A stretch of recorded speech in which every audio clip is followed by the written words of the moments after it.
La France n'a jamais été aussi faible. Un gouvernement renversé en moins d'un mois, une crise économique sans précédent. Personne ne veut plus diriger la nation. Le pays traverse sa période la plus noire depuis des générations. En moins d'une année, 5 gouvernements se sont effondrés. Le dernier Premier ministre, Sébastien Lecornu, a démissionné après seulement 26 jours à Matignon, incapable de tenir face au chaos politique. L'instabilité est devenue la nouvelle norme. Plus personne ne veut porter la responsabilité d'un navire qui prend l'eau de toutes parts. La dette publique explose. Plus de 3 300 milliards d'euros, une somme inimaginable qui fait trembler Paris et Bruxelles.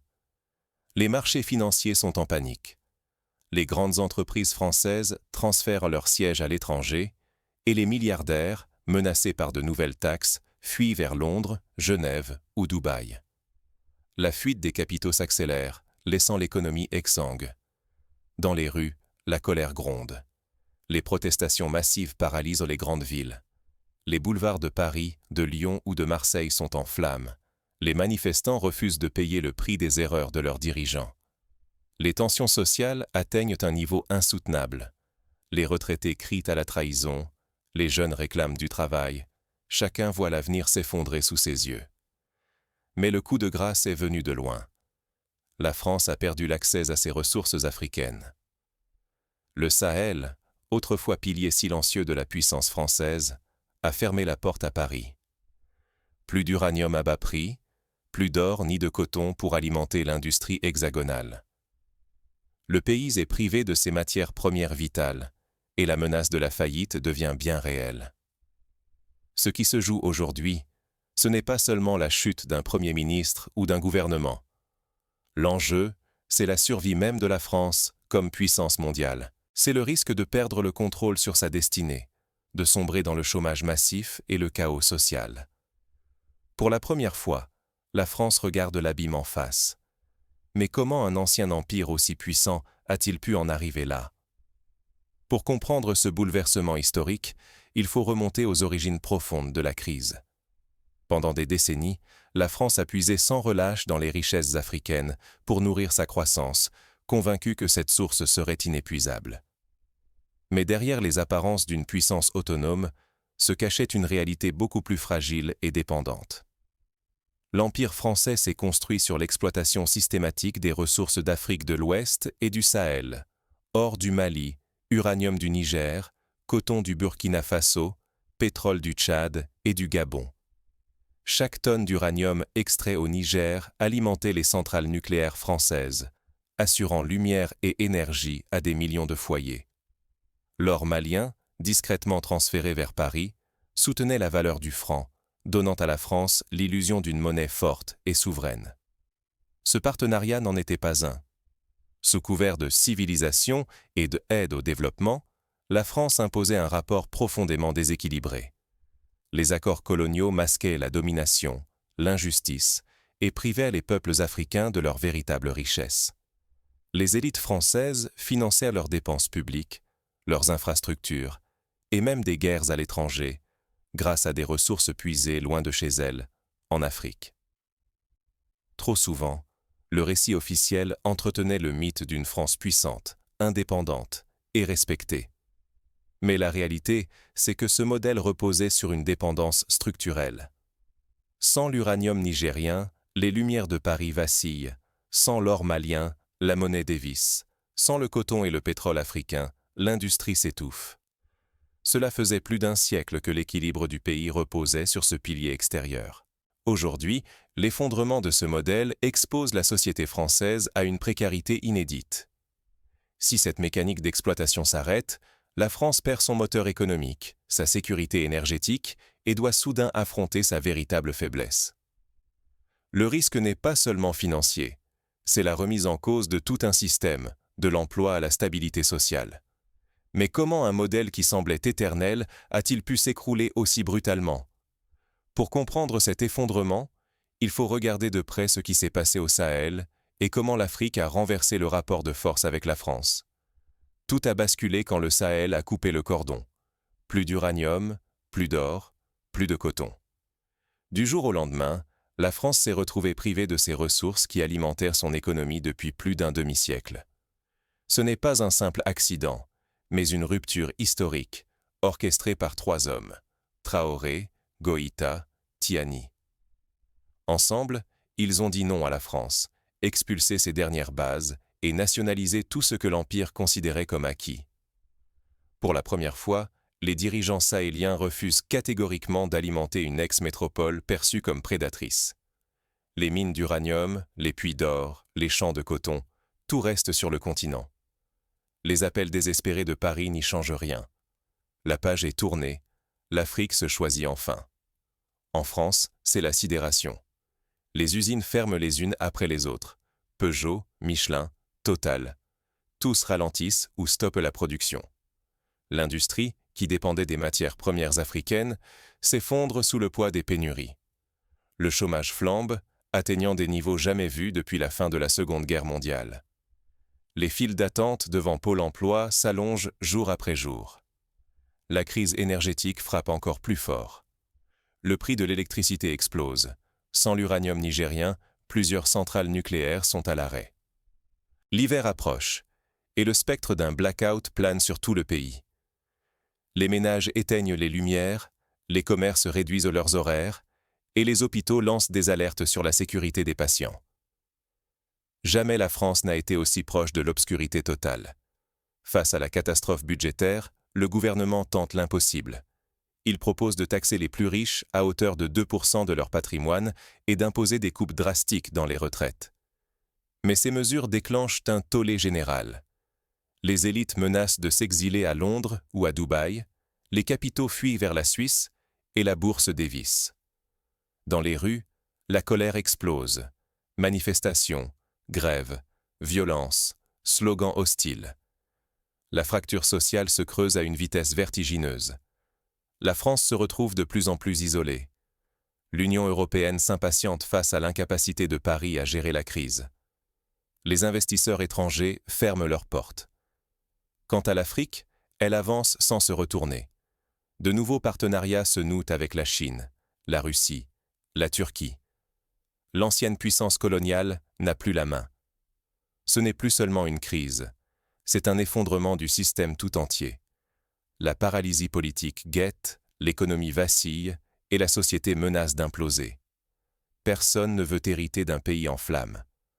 La France découvre la réalité de sa dépendance et le monde observe, stupéfait, la chute d'un empire. Mais ce séisme franco-africain dépasse largement les frontières hexagonales. Désormais, c'est à l'Afrique de choisir quelle place occuper dans le nouvel ordre mondial qui se dessine. La France s'effondre, mais c'est toute l'Europe qui vacille. L'Afrique a-t-elle enfin pris sa revanche? Cette question n'est plus une provocation, mais la réalité froide d'un basculement mondial en cours. L'effondrement français n'est que le premier domino d'une chaîne qui menace l'ensemble du continent européen. Les analystes tirent la sonnette d'alarme, l'Italie ploie sous le poids de dettes impossibles à rembourser.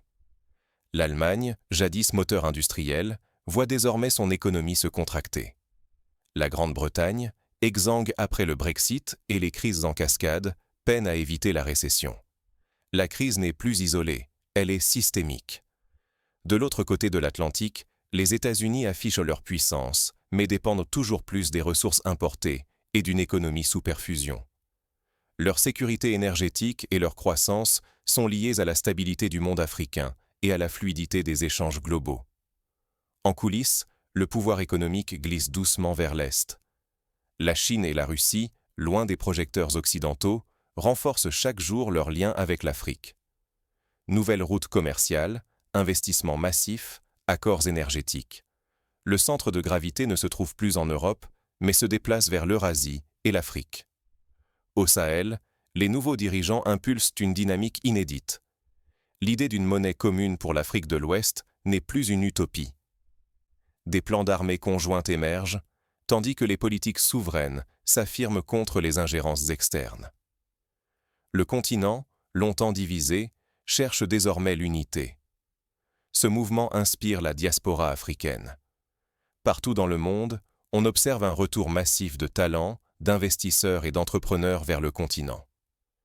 Une nouvelle citoyenneté, fière et construite sur la souveraineté, naît sous nos yeux, bouleversant l'image d'un exil sans retour. Le mythe du miracle occidental se fissure. L'opinion publique découvre que la prospérité européenne, depuis plus d'un siècle, dépendait en réalité de l'exploitation systématique des ressources africaines. Aujourd'hui, la rupture avec le Sahel met à nu cette vérité longtemps cachée. Le risque de contagion est immense. Si l'Afrique ferme ses portes et limite l'exportation de ses matières premières, l'Europe s'enfoncerait dans une récession profonde. Pénurie, inflation galopante, chômage massif, tout l'édifice vacille. Pour l'Europe, la menace est double: perte d'influence mondiale, crise énergétique et montée des tensions sociales. Mais pour l'Afrique, c'est une chance historique de s'affirmer, à condition que l'unité et la stabilité l'emportent sur les divisions et les coups de force internes. Or, pour que cette opportunité devienne une victoire durable, l'Afrique doit relever un défi décisif: transformer cette unité naissante en véritable force politique et économique. Le monde change à une vitesse vertigineuse, mais l'Afrique ne doit surtout pas répéter les erreurs de ses anciens oppresseurs. La France s'effondre car elle a bâti sa prospérité sur l'exploitation des autres, sur une dépendance malsaine aux ressources africaines et sur l'illusion d'une puissance éternelle.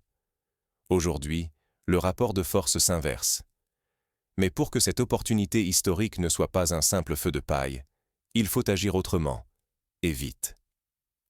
Première leçon: investir massivement dans l'éducation, la recherche et l'innovation.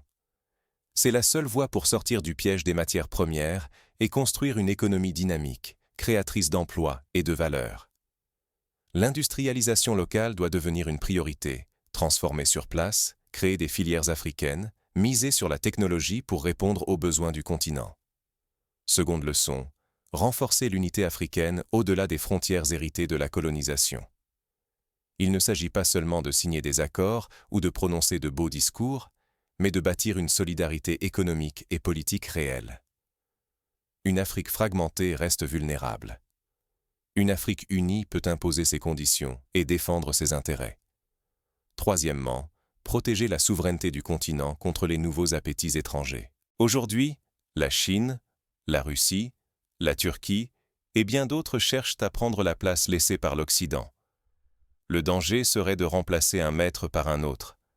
Il faut diversifier les partenariats, négocier d'égal à égal, et toujours garder à l'esprit que la liberté n'a pas de prix. Quatrième point crucial: valoriser la diaspora africaine et encourager le retour des cerveaux. Des millions d'Africains formés à l'étranger, des entrepreneurs, des ingénieurs, des artistes, attendent de pouvoir contribuer au renouveau du continent. C'est une force colossale. Il faut créer les conditions pour que ces talents reviennent, investissent et innovent ici. Cinquième leçon: instaurer une gouvernance transparente, efficace et proche du peuple. La corruption et le néocolonialisme interne sont des poisons qui sapent la confiance et brisent l'élan collectif. Il faut des institutions fortes, des médias libres, une justice indépendante pour garantir que la richesse profite à tous, sans exception. Enfin, l'Afrique doit bâtir un soft power puissant et assumé. Cela passe par la culture, l'art, le cinéma, les médias, la mode, la musique. Il est temps de reprendre la main sur la narration mondiale, de mettre en avant sa propre vision, ses valeurs, ses héros. Une Afrique qui s'impose dans l'imaginaire collectif, c'est une Afrique qui inspire le respect et l'admiration. Le pari est immense, le risque l'est aussi. La crédibilité du continent et le bien-être de ses peuples sont en jeu. En cas d'échec, de nouveaux prédateurs s'engouffreront dans la brèche. Mais si l'Afrique réussit, elle deviendra un pôle de liberté et de prospérité, capable de tracer sa propre voie. Alors, face à ce basculement historique, quelle sera votre place et vos choix dans ce nouveau monde? Mais pour comprendre comment ce moment a été rendu possible, il faut regarder de près les erreurs et les illusions qui ont mené la France à sa chute. Décortiquons ensemble les vraies failles du modèle français. La France tombe, l'Afrique se lève. Cette fois, l'histoire s'écrit avec vous. Ce que nous vivons aujourd'hui n'est pas une simple crise politique ou économique. C'est la fin d'un monde, le basculement d'un système qui a tenu pendant plus d'un siècle sur l'exploitation de l'Afrique. Le cœur de la tempête n'est pas à Paris, mais dans les terres rouges du Sahel. La puissance de la France n'a jamais reposé sur sa propre force, mais sur la richesse africaine, extraite année après année, au prix du sang et de la sueur. Aujourd'hui, ce cycle est brisé. La France, privée de ses ressources, révèle sa fragilité. Et l'Afrique, enfin maîtresse de son destin, devient un pôle incontournable du nouvel ordre mondial.